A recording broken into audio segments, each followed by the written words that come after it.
So hello guys, this is my second video about Korean language. So our first video is tungkol sa vowel. So for today naman, talakay natin ang about sa consonant or jaum in Korea, jaum. Okay, first consonant letter is K or G. Yung una. Then yung parang L naman, tinatawag siyang letter N sa Korea. Then yung parang C naman, tinatawag siyang T or D. T or D. Yung parang C ha, T or D. Then yung para namang number 2, yung itsura niya, tinatawag siyang letter L or R. L or R. Tandaan nyo ha. Yung parang pabox naman, tinatawag naman siyang letter M. Okay? Letter M. Okay, next letter tayo. P or B. Yung parang pa-A na baligtad. Ayan, tinatawag siya sa Korean ng P or B letter. Then yung parang pa-Y naman na baligtad, ang itsura, tinatawag siyang letter S in Korea. Then, yung O naman, tinatawag siyang NG.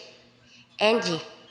So, yung ganyan naman, yung parang Y na may guhit sa taas, tinatawag siyang J or C.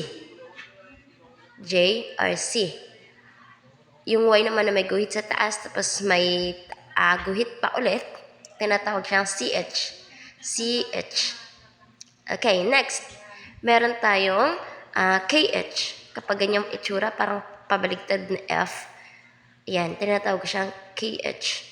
Yung E naman, TH. TH. Pag letter, sa atin letter E, sa kanila TH. Then yung parang second naman, PH. Then yung parang guhits, tapos may bilog, tinatawag siyang letter H. Letter H. So yan, tandaan nyo ha. So yun, ang nakakalito lang sa Korea, kasi unlike sa atin na bawat letra, iba-iba ang form. Sa kanila, may mga letra na, may mga form na dalawang ibig sabihin, dalawang letrang nakapaloob. So let us proceed to our example. Okay, so ano nga bang example in a Korea? Ayan, example sa Korea ay ang pogi. Pogi. Sa Korea yun pogi. Ang example sa kanila is pogi. Example. Ayan. So, paano siya naging pogi ang pagbasa sa kanya?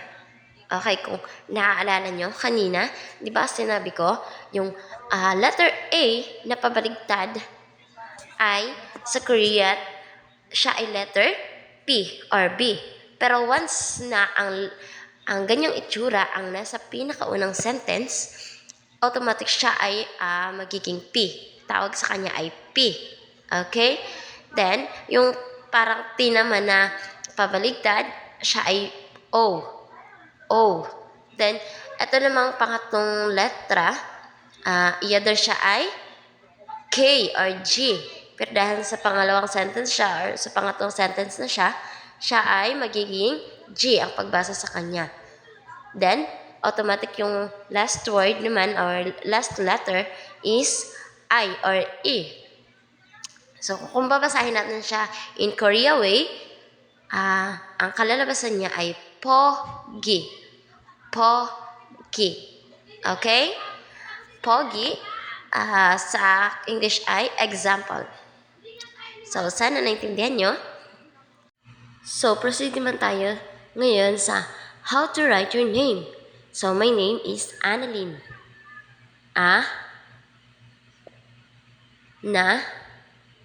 Lin. Annalyn. Dahil wala naman silang Y, so ang ginamit ko na lang ay I. As long as ma-pronounce siya ng Lin. Annalyn. Kaya kung kapangalan kita, this is your name in Korean letter. Next names is Mark. Then Marilyn. And then Joshua. So, yung Joshua, medyo mahirap siyang isulat. Mahirap bigkasin yung ano niya, Joshua. Next tayo is Rodel. Rodel. Then, Anthoneth. Anthoneth.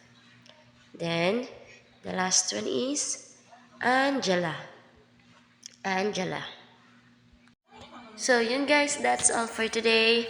My next video naman is about sa when, why, what, and how long. So, please support my video channel. Thank you so much. God bless.